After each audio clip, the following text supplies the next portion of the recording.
usuarios no le prestan mucha atención a esto porque lo ven más allá del lado del proveedor de servicio. Pero ya eso está cambiando. La idea con el compañero Darwin es que le explique qué tanto hemos avanzado aquí en República Dominicana y su uso. Darwin, adelante. Gracias, David. No solamente que tanto hemos avanzado, sino también hablar de cómo funciona el protocolo. Eh, de, ante todo, te agradezco la oportunidad y por brindarle este espacio que ha sido muy interesante. Hemos tenido muy buenos seminarios, muy excelentes devos. ¿Qué más hemos tenido, David? Devos sobre IP. Sí, hemos tenido de soluciones inalámbricas, ambiente de producción con DevOps, hemos tenido fibra óptica y las diferentes mediciones, o sea, ha habido de todo un poco. Y la próxima semana posiblemente tengamos más temas del ámbito de seguridad, ciberseguridad específicamente. O sea, que todavía no hemos acabado, vienen cosas buenas por ahí. Estas son cosas que no he puesto a hacer en la cuarentena. En la cuarentena, para estar creativo, correctamente. Bueno, me introduzco, mi nombre es Darwin Santana, yo laboro como ingeniero para la empresa Cable and Wireless, mejor conocido por la mayoría de ustedes como Columbus Networks. Ofrecemos servicios de conectividad, soluciones IT, contamos con una red de fibra submarina a unos 48,000 kilómetros y la más conocida es Arco 1, muy famosa porque forma un anillo que toca alrededor de unos 40 países. Y hablando de conectividad, el Internet se ha convertido en una necesidad básica para el ser humano. A través de estas conexiones se han desarrollado un sinnúmero de oportunidades, soluciones, nos ha facilitado muchas cosas, pero como toda tecnología existente, también tiene sus debilidades y para mantenerse en el tiempo, la tecnología tiene que evolucionar.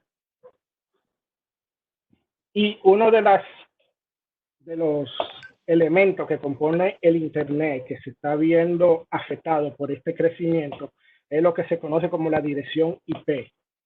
La dirección IP no es más que, como dice su sigla, el protocolo de Internet o Internet Protocol. Y como todos sabemos, es un conjunto de números que se asigna de manera lógica a cada dispositivo que se conecta a la red. Este protocolo fue definido por la IETF en el año 1982, perdón, 1983, bajo un documento que se llama RFC 791. ¿Qué significa RFC? RFC significa Request for Comment. Son documentos que diseña y elabora la ITF para definir todos los protocolos, estándares de prueba y el mejor escenario. Todo eso está publicado como documento público. Pues ahí, en ese RFC 791, nació el protocolo que actualmente utiliza Internet, que es la versión 4. Es un número que compone 32 bits, dividido en 4 bloques. Cada bloque tiene 8 bits. Y se representa por una notación decimal que comprende del 0 al 255, separado por puntos. Ahora, ¿qué pasa? Si elevamos 2 a la 32, tenemos un estimado de direcciones posibles de 4,000 millones de IPs. Pero, ¿qué ocurre? En el 92 se libera un documento, la IETF libera un documento que se conoce como la RFC 1338. ¿Qué dice la RFC 1338? Bueno, 4,000 millones de direcciones IP no van a ser suficientes para soportar, para darle conectividad a cada ser humano que existe en la Tierra. Eso provocó en el interín varias, vamos a decir, como le decimos en tecnología, muchos parches que se fueron agregando para alargar la vida de la dirección IP versión 4. pero ya en el 1996 se define lo que se conoce como IP versión 6 en la RFC 1883. En lo que se está definiendo y todo eso, ya en el 2010 resulta que la cantidad de direcciones IP que hay disponible para todos los países, proveedores y usuarios ya es menos de un 10%. Antes de continuar, debemos saber qué son los registros regionales de Internet. La IANA, que vamos a decir que es la casa, es un organismo que está por encima de los RIL, es la que se encarga de distribuir las direcciones IP a cada RIL. Y ellos, a su vez, dependiendo del área de cobertura que le corresponde, asignan direcciones a los proveedores finales o usuarios que lo justifiquen. En nuestro caso, nosotros nos solicitamos IP como proveedores al ANI como país. La ANI se encarga de todo lo que es la región de Latinoamérica, suplir, delegar y administrar estos recursos. Pero, como habíamos hablado anteriormente sobre el agotamiento, resulta que esas direcciones IP que ya quedaban, esas reservas que ya se habían distribuido entre los RIL, ya se encuentran en su fase. Ya ellos como organizaciones que delegan recursos ya están trabajando o delegando IP que son su reserva, la última reserva. Y como ven aquí, cada RIL activó en una fecha X, activaron lo que se conoce como fase de agotamiento. En el caso del ANI, el 10 de junio del 2014, la ANI activó su fase de agotamiento. ¿Qué son las fases de agotamiento? Pues la delegación de dirección IP para los ISP de la región son más restrictivas. Tanto así que ya de hace un año para acá ya se encuentra en la última fase. Eso implica para un proveedor como nosotros, local, que ya no podemos ir al ANI y decirle, mira, yo necesito más dirección IP porque las que tengo ya se me están agotando. No. Lamentablemente los proveedores o usuarios que tengan dirección IP no pueden ya acceder a esos recursos de IP. Y los nuevos usuarios tienen todavía posibilidad de acceder a esos recursos IP, pero con una cantidad muy mínima. Se le están entregando 1022 direcciones IP solamente. Después de ahí no pueden volver a buscar más direcciones IP. Cuando hablamos de 1022 direcciones IP, estamos hablando de una dirección IP versión 4/22. Como proveedores locales, eso para mantener el negocio, la continuidad del negocio, ha sido un poco cuesta arriba. Es decir, se ha tenido que idear mecanismos para alargar la vida de las IP que nos quedan. Han habido muchos mecanismos que han adoptado los LAN y eso que no ha permitido acceder a mercados secundarios, pero mientras más pasa el tiempo, el costo por IP va en aumento. Y ahora mismo el costo de una dirección IP ronda por los $22 por IP, no por bloque, por IP. Si se quiere acceder a un bloque de 1022 IP, tiene que pagar $22 por cada dirección IP que corresponde en ese bloque. Viendo esta necesidad y esta situación, ya que se había detectado en los años 90, la solución radica en implementar lo que se conoce protocolo de Internet versión 6. ¿Qué trae este protocolo? Bueno, estamos hablando de un número lógico, pero que comprende 128 bits. Cuando hablamos de 128 bits, lo elevamos a la 2, estamos hablando de 340 sextillones de direcciones probables. Estas direcciones fueron definidas en el 92 en la RFC 1883 y en el tiempo fueron cambiando, haciendo mejoras hasta la RFC 8200 que fue publicada en el 2017, donde se define cómo opera el protocolo, cuáles son las mejores prácticas y qué debe cumplir un fabricante para interoperar con este protocolo.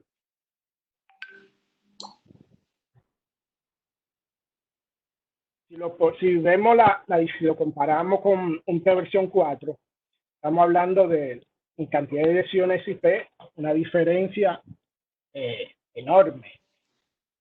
No solamente eso, ¿qué nos va a permitir IP versión 6? Nos va a permitir que el Internet se continúe desarrollándose y nuevas tecnologías que demandan cada vez más dirección IP, como es el Internet de las cosas, vehículo inteligente, ciudad inteligente, que son varios dispositivos conectados a la red de Internet, van a poder tener una dirección IP versión 6. Sin necesidad de tener que compartirlas entre dispositivos. Esta tiene una diferencia entre IP versión 6 y IP versión 4. IP versión 6 introduce muchas mejoras, como el encabezado del paquete, que en IP versión 4 era 20 bytes, se aumenta a 40 bytes, pero algunos encabezados se agregan, como la clase de tráfico, que nos va a ayudar a crear mejores políticas de calidad de servicio. Algunos encabezados cambian de nombre y los encabezados de destino y fuente de direcciones se amplían, porque ahora la dirección, la cantidad de dígitos es mayor. Se elimina el famoso broadcast. En IP versión 6 no existe broadcast. Queda relegado. Lo que conocemos como el protocolo ARP se convierte ahora en el Network Discovery. Va a ser la función de descubrir todos los vecinos que están dentro de esa LAN.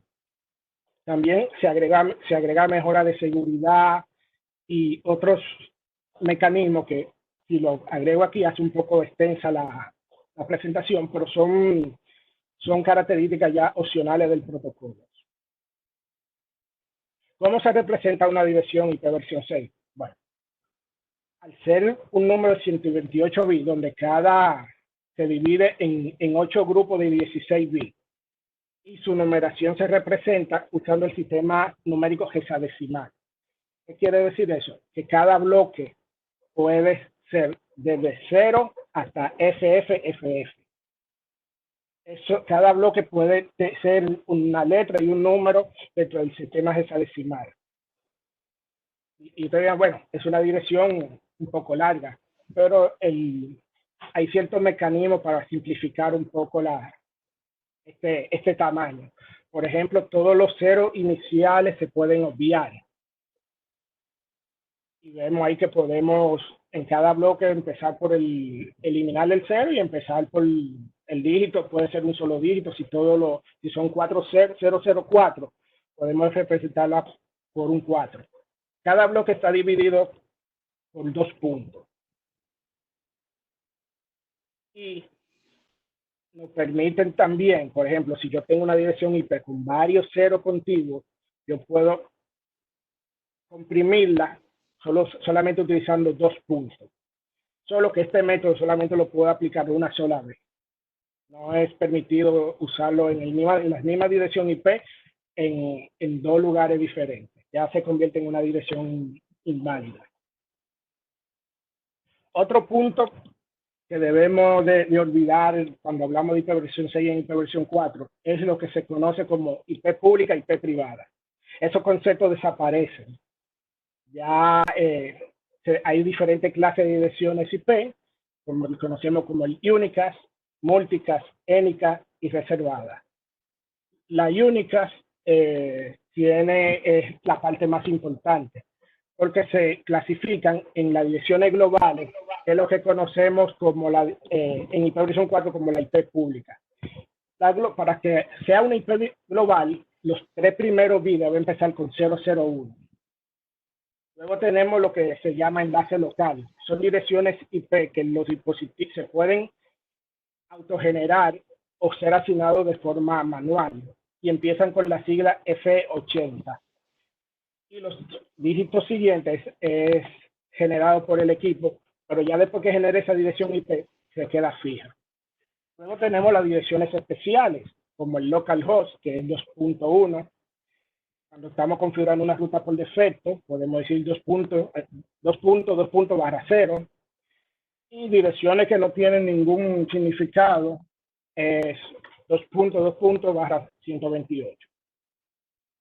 Los multicast, como dije anteriormente, él va a tomar funciones que hacía el broadcast en su momento. Y esas funciones, por ejemplo, en tu red tú puedes tener un grupo determinado y una dirección puede originar un paquete y recibirla al mismo tiempo todas esas direcciones que pertenecen a ese grupo. Lénicas es una dirección un poco especial porque estas direcciones uno las puede configurar para, por ejemplo, un usuario genera una comunicación a una dirección étnica y el servidor que le va a devolver, el servidor que está más cerca de su red. Esto es un mecanismo muy bueno para las implementaciones de servidores de DNS, porque lo que se quiere es que tener una respuesta más rápida.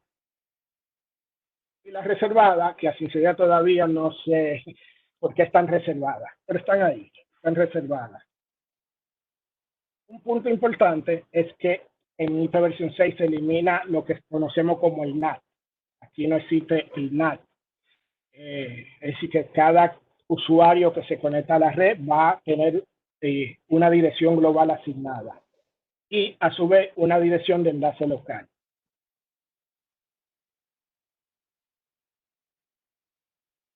Ahora, ¿cómo podemos dividir estas redes para crear diferentes subredes? Pues a la hora de hacer una segmentación de tu red, tú solamente tienes que definir la cantidad de bits que va a representar la red. Por ejemplo, en LANI todos los proveedores reciben un /32. Ese /32 va a significar mi red. Yo puedo hacer divisiones a nivel de nodo de un /48 por cada nodo, puede ser también un /40, y a un cliente se le entrega una dirección /48 o una dirección /56. Los mínimos que se puede tener en una red es un /64. El /64, para por lo menos lo puedan entender un poco mejor, viene siendo lo que es el /24. Un /64 es lo mínimo que debe contar una red y es lo mínimo que debemos de anunciar hacia Internet. Las recomendaciones como mejor práctica nos dice que para los usuarios lo ideal es que se entregue un /48. Ahora, ¿cómo interpretamos esto? Bueno, ya en la hora de hacer un esquema de direccionamiento, nos debemos de olvidar de cuántas direcciones IP va a tener el cliente. Ahora tenemos que verlo cuántas subredes yo le estoy entregando a un cliente. Como vemos en este cuadro, dependiendo de las subredes, si yo le entrego a un cliente un /48, el cliente va a poder crear 64,000 subredes /64. Es mucha dirección IP, ciertamente, pero de acuerdo a Tony Hine, es ingeniero de Cisco, que hizo unos cálculos, él entiende que si le entregamos a cada ser humano un /48, todavía van a quedar direcciones IP disponibles por 480 años. Así que es considerable para que el Internet siga creciendo y se sigan generando nueva tecnología y nuevas soluciones. Ahora, si una red tiene un /64, como ustedes ven la estrellita de aquí abajo, esa es la cantidad de edición IP que va a tener disponible. Son muchos millones de IP, pero ya eso va a dejar de ser un problema para los clientes. ¿Qué ocurre? Que dado que no podemos hacer una transición de la noche a la mañana de IP versión 4 a IP versión 6, se definieron varios mecanismos de transición. Hasta el momento los más usados son lo que conocemos como dual stack, túneles y lo que es traducción. ¿Qué se refieren cuando hablamos de dual stack? Se refiere a que en mi red yo puedo tener ambas redes funcionando perfectamente. También es conocido como redes de doble pila. Yo puedo entregarle a un cliente tanto una edición IPv 4 como IPv 6. El cliente va a poder acceder a servidores que estén en ambas redes. Este es el escenario ideal donde todo proveedor de servicio y usuario y empresa deberían de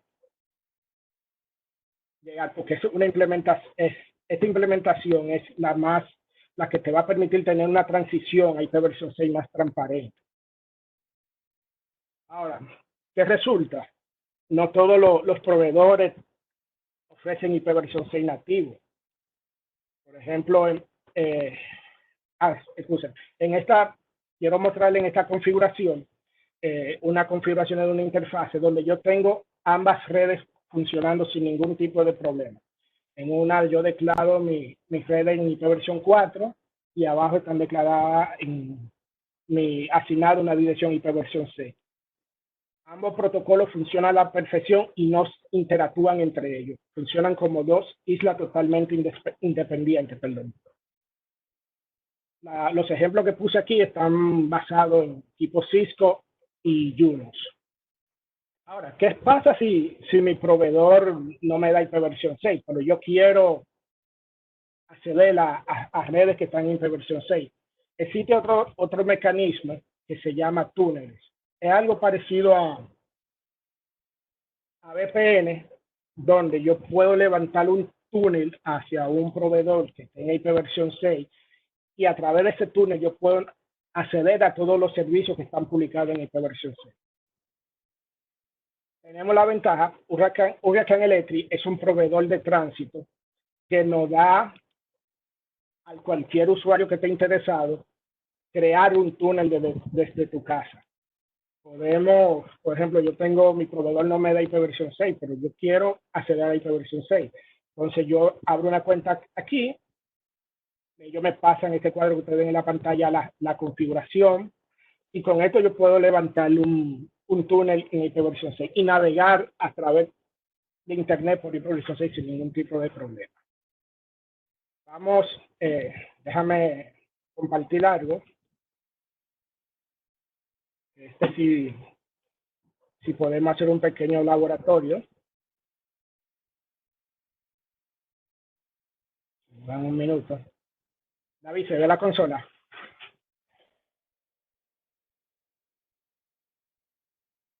Sí, se ve la consola, se ve. Gracias. Ok. Yo tengo en mi casa una Raspberry Pi. Para acceder a IPv 6 la utilizo como enrutador solamente para IPv 6, porque con esa yo levanto el túnel a Hurricane Electric. Tengo, en un minuto, por ejemplo, tengo el siguiente script creado, donde yo especifico el nombre del túnel, la dirección IP del servidor, que va a levantar el túnel y mi dirección IP local. Luego le digo que levante el túnel, la dirección IP que ellos me asignaron como WAN, las configuro mi ruta por defecto y me asigno una IP en la LAN. Si hacemos una prueba, por ejemplo, ¿no? hacia Google, yo estoy accediendo, ustedes pueden ver que estoy accediendo hacia Google con IPv 6. Tengo, vamos a decir, otro equipo que está en otra red IPv 6 nativa, donde me da un error porque no lo puedo alcanzar. Ahora, voy a levantar el túnel. Tengo, si vemos aquí, la dirección IP, aquí podemos ver que está el túnel levantado. Tengo mi dirección IP, versión 6 asignada, mi direcciones de link local, igual pasa en mi LAN, mi dirección de IP versión 6 local y mi IP global. Ahora, si yo voy y de nuevo le doy un ping a Google, fíjense qué pasa. Yo estoy ahora accediendo a los servidores de Google a través de sus redes de IP versión 6. Si nos vamos de nuevo a nuestro querido laboratorio, ya me está respondiendo a través de IP versión 6.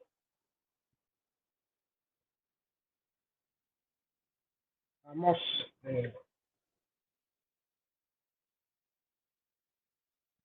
un minuto. Por ejemplo, tengo aquí una computadora que está navegando a través de IP versión 6. Tengo la dirección asignada de mi LAN, en IP versión 6, mi ruta por defecto y también tiene su dirección IP versión 4 asignada. Pero como yo subí el túnel y le doy, bueno, me hizo quedar mal, porque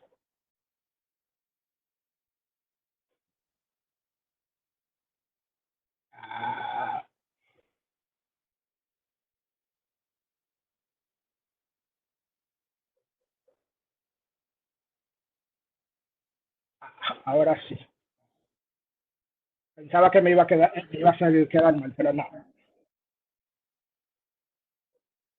La desventaja de tener un túnel es, como podrán ver, la latencia. Si vemos cuando traté de acceder a Google por IP versión 4, podemos ver que la latencia era menor. Pero como estoy levantando un túnel, esto incrementa mi latencia para acceder a los servidores. Esa es la desventaja. Pero si tienes un proveedor que solamente te da IP versión 4, esta es la alternativa actualmente existente.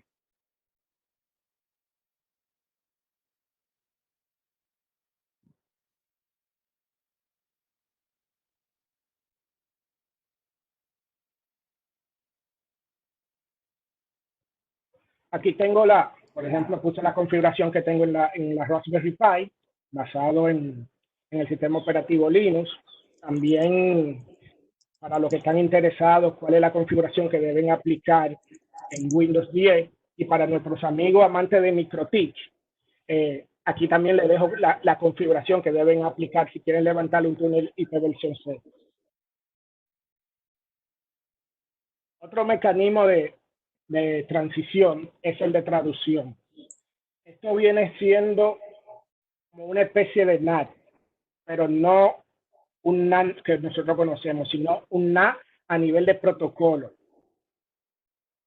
¿Qué me está diciendo eso? Que yo a través y yo tengo, mi proveedor solamente me da IP versión 6, para yo acceder a una red IP versión 4, yo debo de tener este equipo en el medio, donde me hace la traducción a IP versión 4. Es el mecanismo para hacer la transición menos recomendado, porque representa un alto costo. Cada equipo que coloque, tengo que pagar por cantidad de sesiones concurrentes, por licencia. Es decir, que eso eleva por mucho el costo operativo. Aparte de que en los países donde lo han tenido que implementar por necesidad, la experiencia del cliente ha sido muy traumática, porque muchas cosas no van a funcionar como normal. Así que ese es el mecanismo que no queremos llegar, pero es una de las opciones que están.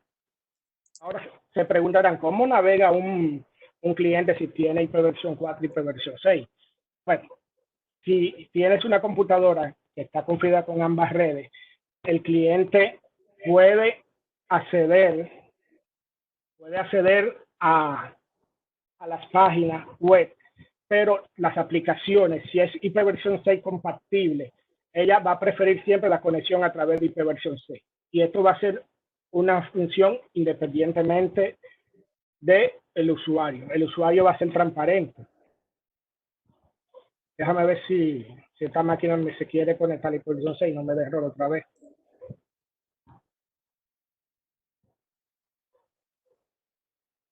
Por ejemplo, si un cliente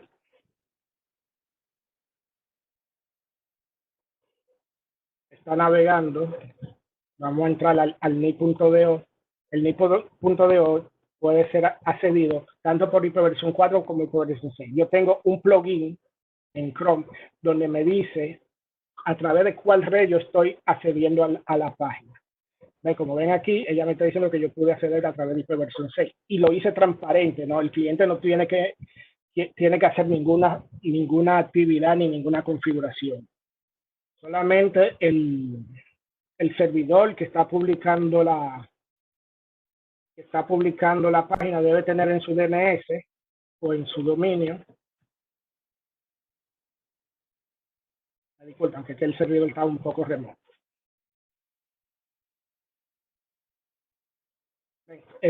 Cuando uno consulta el dominio, se devuelve tanto la dirección IPv 6 como IPv 4. Si yo no tengo disponible IPv 6, ella va siempre a preferir la conexión vía IPv.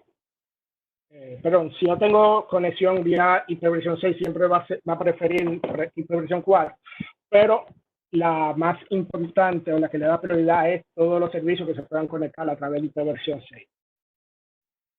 Podemos hacer una pausa, David, si quiere, para alguna cuanta pregunta. Sí, tenemos varias preguntas. Vamos con la primera, de parte de Lucas. Dice, he escuchado que RIPE ha accedido a bloques de IPv4 de África. ¿Es posible sea reasignación de un bloque de una región diferente? Se está trabajando en política para eso. Por ejemplo, la ANI, hay una discusión del año de una política donde vamos a poder adquirir bloques de otros RIP. Algunos RIP lo han implementado, por ejemplo, RIPE, si mal no recuerdo, lo implementó porque RIPE ya no tiene direcciones IPv 4 para delegar. Igual ARIN, no sé en el caso de ARIN si tienen esa política ya en vigencia, pero RIPE sí ha tenido que aprobar esa política para, por ejemplo, AFRIMI es hasta ahora mismo el único RIP que todavía cuenta con direcciones que no ha llegado a usar su reserva. Ellos estiman que la reserva de AFRIMI empezarían a usarla como a mediados de este año, pero son estimaciones. Ok. Otra pregunta de ANG Marte. ¿Cuál de los métodos de transición es el más costo efectivo? Si puede decirse así, de los tres presentados. Dual Stack. Dual Stack. Sí, Dual Stack, porque lo que pasa es que si tú tienes una red con equipo de última generación, ya todos los dispositivos del 2008 para acá ya son IPv 6 compatibles. Claro, estamos hablando a nivel de proveedores. Todavía hay que admitir que todavía en el mercado hay principalmente de lo que es para CPE, todavía hay dispositivos que no son IPv 6 compatibles. Pero ya como proveedor de servicio o para una infraestructura de red de alta demanda, todos los equipos están preparados para soportar IPv 6 y IPv 4 en su forma nativa. Ok, otra pregunta. No, ya era un comentario del audio. Sí, otra, de Jeffrey Suárez. O sea, básicamente, como dices que puedes tener configurado IPv4 e IPv6 configurados al mismo tiempo y el equipo va a preferir enrutar por IPv6. ¿Ofrece esto mejor rendimiento o igual? El rendimiento va a depender de tu red. No importa que acceda por IPv 4 o acceda por IPv 6. El rendimiento, de si tiene una buena infraestructura o un buen tiempo de latencia hacia el punto remoto, la experiencia va a ser igual. Entonces, otra pregunta. ¿A qué se debe la lentitud del cambio? De parte de Lucas, esa pregunta. Eso lo vamos a explicar más adelante. Ok. A ver. Entonces, Jeffrey pregunta de nuevo, entonces a nivel de protocolo, ambos son iguales en performance. Es correcto.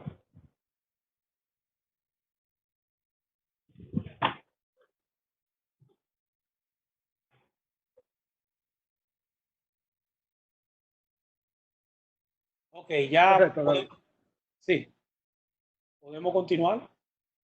Básicamente la pregunta que hizo Jeffrey ya se está respondiendo ahora, que la hizo adelante, luego puso un comentario y no lo pude ver. Pero podemos continuar. Ahora entrando hacia República Dominicana. En República Dominicana, basado en mi experiencia, desde el 2001 se ha estado hablando de IPv 6.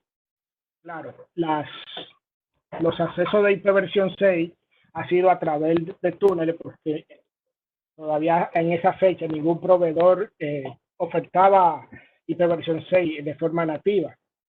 Ya vemos como en el segundo Q del 2003 los proveedores de República Dominicana empezaron a solicitarle al ADMI bloque de IPv 6.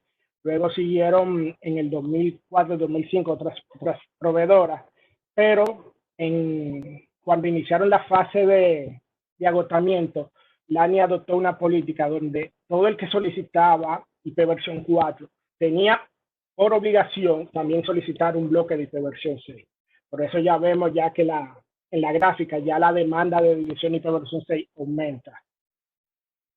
Es una forma para incentivar al usuario y a los proveedores que tengan dirección IPv 6.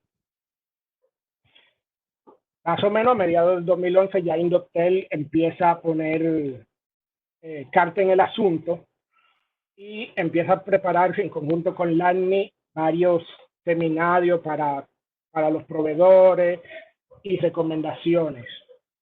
Y en el 2015 ellos emiten una resolución, que es la resolución 021-15, donde exhortan a los proveedores a trabajar en el despliegue de IPv 6. Ahora,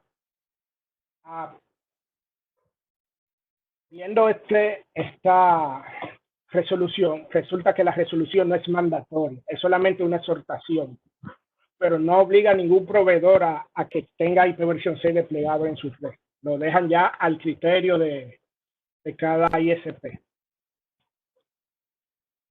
En República Dominicana, actualmente hasta el lunes, habían 61 redes anunciando prefijo hacia la tabla global de Internet. La tabla global de Internet a nivel de IPv 4 ronda por los 947.515 prefijos y IPv 6, 107.879 prefijos. De eso, estamos inyectando 1085 prefijos IPv 4 y 108 prefijos en IPv 6. Estos son datos que están públicos. Huracán Electric te permite ver esta información. Aquí en este print screen que tengo al lado están organizados por cantidad de prefijos IPv 6 que están inyectando esas compañías hacia la tabla de Internet.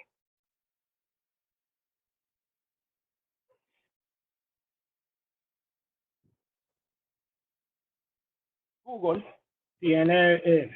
saca una estadística y basado en su estadística, el tráfico IPv 6 que se genera desde República Dominicana actualmente 1.55% corresponde a tráfico IPv 6. Entonces aquí viene la pregunta que hace Lucas. ¿Qué ha hecho? ¿Qué ha pasado? ¿Por qué ha habido cierta lentitud en la adopción de IPv 6? Estos mismos motivos son motivos generales también, pero son los más importantes. Por ejemplo, la falta de conocimiento. Muchos administradores de redes no tienen conocimiento de la problemática de agotamiento de división IPv 4 y no conocen cómo funciona el protocolo IPv 6. Pero tanto LACNI como Huracán Electric, aparte de que hay muchos materiales en línea gratuitos, están ofertando de forma gratuita cursos de IPv 6. En el caso de Hurricane Electric, tú puedes tomar hasta una certificación gratis, tomar el curso y certificarte como ingeniero de hiperversión 6. Otro punto muy importante es la parte de la inversión. ¿Por qué? Porque todavía tenemos en República Dominicana mucha infraestructura que no son hiperversión 6 compatibles. Entonces, esto ha hecho que los proveedores no lo hayan adoptado hacia los usuarios finales. Por ejemplo, en mi caso, quizá tenga un CPE que no, que me asignó mi proveedor un CPE que no soporta hiperversión 4. Sí, perdón, hiperversión 6. Pero, ¿no? A usar túneles. Disponibilidad de contenido. Esto ya es un mito que podemos desmontar, porque todos los grandes proveedores de contenido tienen su red tanto en hiperversión 4 como en hiperversión 6. Es decir, ya vimos en el ejemplo que podemos acceder a Google vía hiperversión 6, así como YouTube, Netflix, Spotify. En República Dominicana tenemos varias organizaciones gubernamentales disponibles en hiperversión 6. Tenemos el mi.do y 2 universidades. Así que por contenido ya es una excusa un poco que ya no es válida. Ampliación de la base de usuarios es un tema muy importante porque la empresa no ven esto como una necesidad, porque no tenemos, los usuarios finales no reciben, hasta ahora son muy pocos que reciben hiperversión 6 en su casa. Entonces las empresas y organizaciones no ven hiperversión 6 como una necesidad a corto plazo. Igual pasa con la falsa percepción. Ellos entienden que mientras los proveedores les sigan entregando direcciones de hiperversión 4, no ven una necesidad inmediata de hacer una inversión o adecuar su red para ofrecer hiperversión 6. La parte buena que podemos ver de esto es que el crecimiento de tráfico de hiperversión 6 en nuestro país, aunque ha sido lento, pero ha ido, como vimos en la gráfica anterior, ha ido incrementando de forma constante. Así que esperamos que a corto plazo tengamos un crecimiento exponencial y podamos evitar una posible crisis, porque ya como vimos anteriormente, ya las reservas de hiperversión 4 ya están agotadas. Gracias por su atención. Podemos, David, entrar en preguntas si tienes por ahí. Sí, tenemos otra de Marisela. ¿Qué me puede decir sobre IPv6 y la relación con 5G? Eso se está trabajando, realmente va a depender del proveedor, la adopción. IPv6 independientemente, primero IPv6 independientemente de la tecnología. Ya es del medio, exacto. Ya es responsabilidad del proveedor cómo va, a través de qué protocolo va a preferir ofrecer los servicios. Pero te doy un dato. Los teléfonos inteligentes actualmente soportan IPv4 y IPv6. Independientemente del proveedor, si se va por IPv4 o IPv6, los teléfonos perfectamente van a funcionar sin ningún tipo de problema. Ok, a esta pregunta de Nelson López dice, ¿cómo sería una buena distribución donde debes usar OSPF y PPoE para cliente final?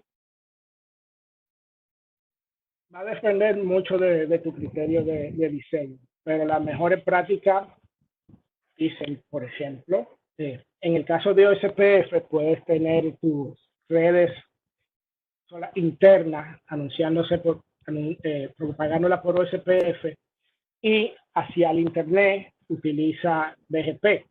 Ahora, en tus nodos, tú puedes usar un prefijo /40 o /48, y hacia el cliente, lo ideal es entregar de un /56 hacia abajo. Eso es lo que evita la mejor práctica. De un /56 para abajo. No puede entregarle un /64. Y voy a aprovechar esta pregunta para darle un dato interesante. Muchos mecanismos y mejoras que tiene IPv6 no funcionan en redes por encima de un /64. Entonces puede perder muchas propiedades interesantes que te puede ofrecer IPv6. Si tu red o el usuario final tiene más de un /64. tú puedes usar más de un barra 64, por ejemplo, un barra 127, pero ya para conexiones peer-to-peer, para WAN o hacer o levantar un peering de BGP. Pues, escucha. Dime. No, que se perdió como un momento la conexión. Tenemos otra pregunta. Dice, ¿cuesta más comprar una IPv6 que una IPv4 a la NIC? No hay una especie de ofertas para promover la adopción. No, negativo. Por ejemplo, LANI, si vas a buscar recursos de hiperversión 4, LANI te asigna por 2 años un barra 32 hiperversión 6. Claro, sí lo justifica. Si eres proveedor te van a dar un barra 32. Ahora, si eres un usuario final, te pueden entregar un barra 48, pero si justifica que necesita algo menor de ahí, te pueden dar un barra 32. Y tiene 2 años gratis para usarlo. Ok, otra pregunta de Jeffrey. En base a tu experiencia, ¿entiendes que es necesario comenzar a implementar IPv6 a nuestros clientes en República Dominicana? ¿O faltan muchos años para que todavía esto llegue a un nivel crítico? Mira, Jeffrey, yo te recomiendo que si puedes, vaya a adoptar la hiperversión 6. No esperemos que sea una crisis, porque eso a la larga te va a aumentar los costos operativos. Puedes ir haciendo un plan de diseño y ir configurando tu red de hiperversión 6 y adoptando a tu cliente a usar la hiperversión 6. Ya al momento que venga una crisis, ya tú vas a estar preparado. Okay. Tenemos otra pregunta. ¿Qué debemos o podemos hacer nosotros como profesionales de las telecomunicaciones para impulsar la adopción de IPv6 en el país?